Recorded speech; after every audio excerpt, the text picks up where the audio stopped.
I'm going to point out a use for the frog. Okay.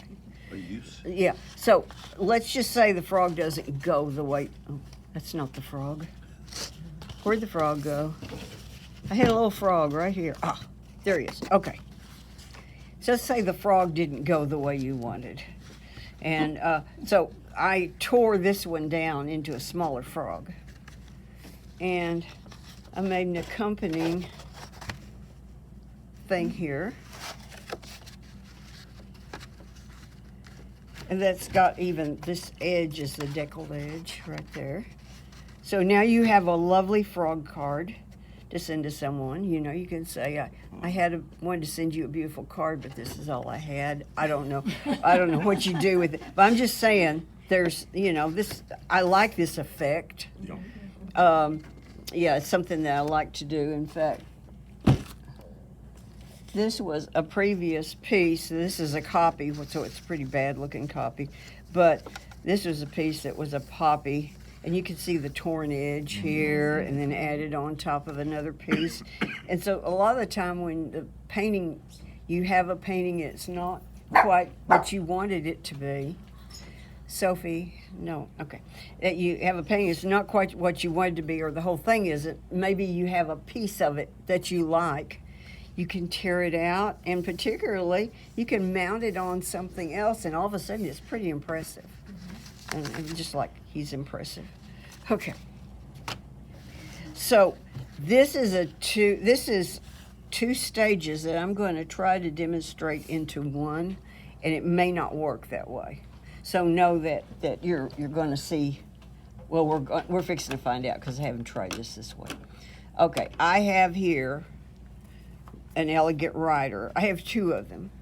Not everybody's going to want to use them. And if you do, you could use them at different stages of the process. So they're for loan. These are fat ones, but I'm using a corner of one so that I can get a little bit of an outline here. And I would be kind of sketchy with that and light, because a little of this goes a long way. And when it's set, it's really set, but I'll be darned if I didn't have one totally wash out the other day, or almost totally wash out. So I'll be sure and get that mouth in there so it looks like he's, I don't know. All right, so I'm just going to show a little section of that. Like I said, it doesn't necessarily need to be done at the first part of this. Or you could also use a gel pen, or you can do this with no pen at all. Okay, but I do like what happens when you add a little water to this gel pen. Not gel pen, this elegant rider, because it's meant, they call it an elegant rider because it's meant for calligraphy. So is the blue coming from the ink? Okay. It's got it's a mixture of a phthalo green and a purple in there, and sometimes it will separate. You can see the purples. You may see a lot of them later. It's hard to say. I'm blotting this because I'm going on with the next stage, and I thought that this could not wash out, and then I had one wash out the other day. So I'm not quite sure about this part. All right, so here's the thing. We have our saran wrap, and we are going to give ourselves an overall, whoa, there we go. See, I'm touching that, and it's bleeding. And I want some water down here, but I'm avoiding using a whole lot. So the thing is that the frog is, because I don't have my demo pieces. I'm sorry. I mean, of what I'd already done, and the one that showed you what not to do. I don't have it with me. So I can't show you what not to do until now. Okay. So I've got that wet. Let's just add in some color. They could be frog colors or not, you know. If you want a pink and purple frog, you could have a pink and purple frog. I kind of lead towards greens. So I want these colors to all have soft edges. I want them to blend in softly because we're going to use the saran wrap. And I might, though, keep some dry brush areas.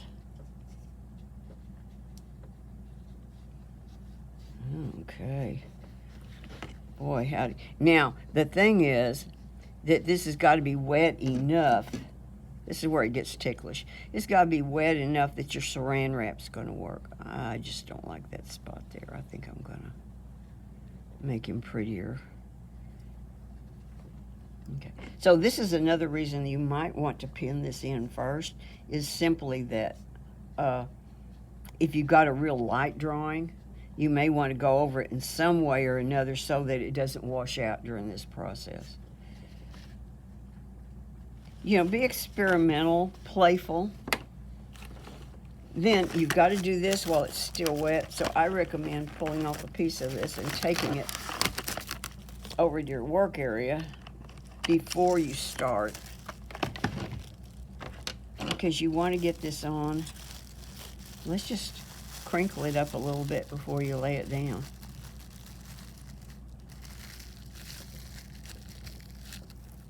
And you can see a pattern emerge immediately. Oh, my hands are sticking to it. You can see a pattern emerge, and this is what it's going to look like when you get through. Down, stay. All right. So that's my underneath. And then what I have to do is I have to put it aside. It doesn't have to, it's not like salt. It will become dry enough to pull this up in 10 or 15 minutes. Then you can start another frog or work on feet. Okay. So that's the demo. That's the lovely, but see, this gives you something to work on top of. And if you are having problems with your brush work, this will make a lot of it go away. Yeah. Okay? All right. Oh, paint. Get the fork out of the way. Okay. So we're putting, just pretend this has a frog on it. And you know, I could do this first, and then it just depends if you want to, you know, kind of paint around your frog some or not. I'm adding a little bit of color here. You can see where I'm putting water down. And the main reason that I'm using a smaller brush is just in case I had used the Elegant Rider and was trying not to wash it out, although I don't think that worked very well. So let's get some color down here. If you have a few little skips and bits of white in it, I think that's fine. In fact, it might be to your advantage. Oh, more paint, more paint. Have it already mixed up. Don't do what I'm doing.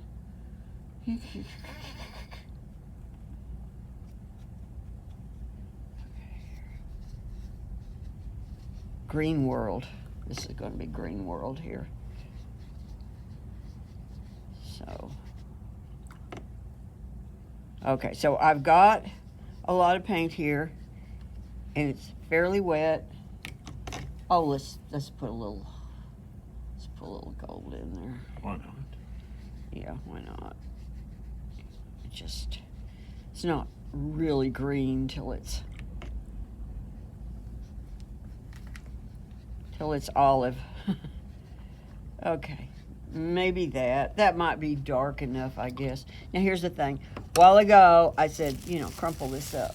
Yeah, crumple it up. But then that doesn't mean that you leave it totally crumpled. The idea was just to have some buckles in there so that when you lay it down, now you should, as you press it down, you should see the pattern. See the pattern in here? Mm-hmm. You should see that pattern.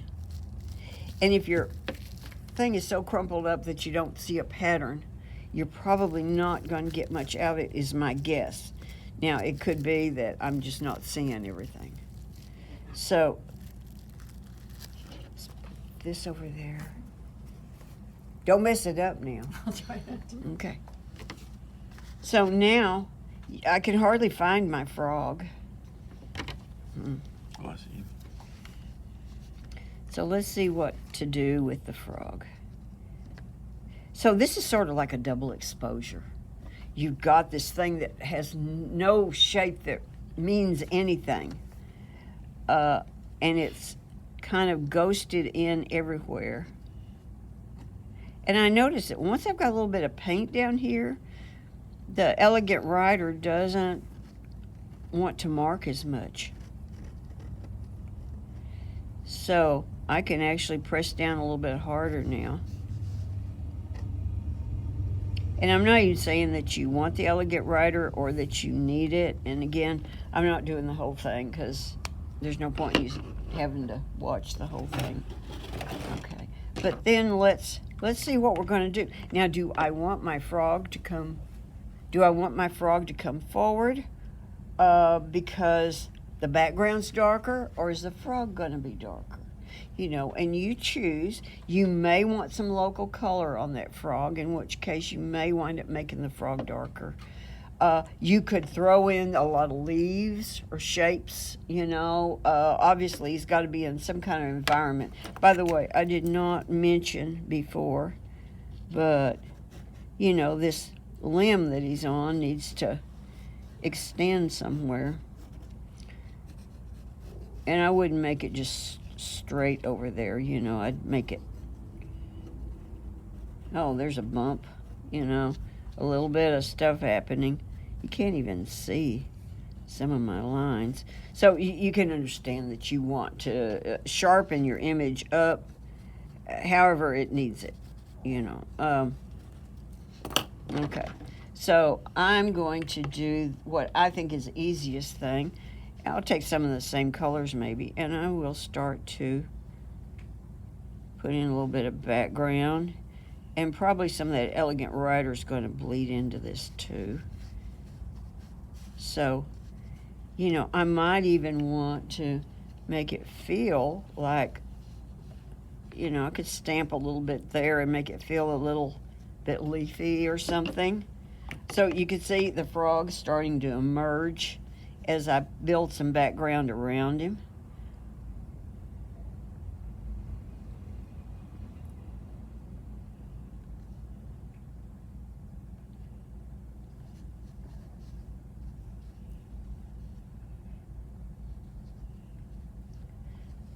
So this is sort of the second stage of the frog. You know, you would detail the frog. Again, you could use a pen. You don't need to use a pen. But, oh, and by the way, I've got these nice greens which would go really nice with a violet. You go great with a little bit of violet dropped in there. I love violets with green. Ooh. Oh, that makes me happy. So, you can see I'm dropping it into my green. And I'm kind of leaving some of those little clear spaces. I'm leaving it out of that, so it's just flowing into the wet area. That's just what I preferred to do with this. It has nothing, it doesn't mean that's the way that you need to do it, but that's one possible way of handling it. So you can see these beginning to emerge there. And then eventually I'm going to put some shape in the frog. But if he's got a background around him, that's gonna, you know, that's gonna help me know what to do next to the frog. And again, how dark am I gonna make the background? I don't want to totally lose what I've done down here, you know. So if I get it too dark, I might just cover it all up, and I don't want that. I want that feeling of this background also being over the frog, and it just sort of, I don't know, it does a thing. Okay? You understand, it does a thing. It does. Okay. So that kind of gives you a clue of which way to head. But you can see that I got some nice pattern in here. Yeah. And that's what we're looking to have happen. Although, see that area right there that's real textured? That's where the saran wrap got pressed down real tight against the paper, and it almost looks like granulation. You know, you can fake granulation with saran wrap sometimes. I've done that before. So, yeah, I don't know. I think maybe these light places are a little too distracting. I can't decide. Okay, and when this dries, because it'll dry lighter, it may be that my pattern underneath will show up more. But I'm kind of wishing my pattern had been a little stronger. Mm-hmm. So, because one of the things I can do with this frog to shape him later is I can actually lift some of the color to make some light areas, or I can add some white. And he's pretty light all over, so that may not work. So you're going to get different results, and you kind of have to try some different things. But I'm going to suggest that maybe on the next frog, you might try going darker. And some of you may have a dark frog. I mean, have a darker piece, but I simply don't know. And if you go darker, that means you need stronger lines. Otherwise, your frog may be totally lost to you. Okay, I have 2 questions. Yes.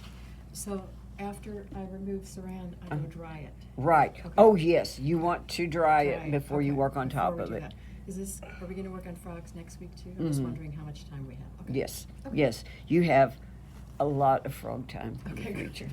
Okay, good. All right, thank you.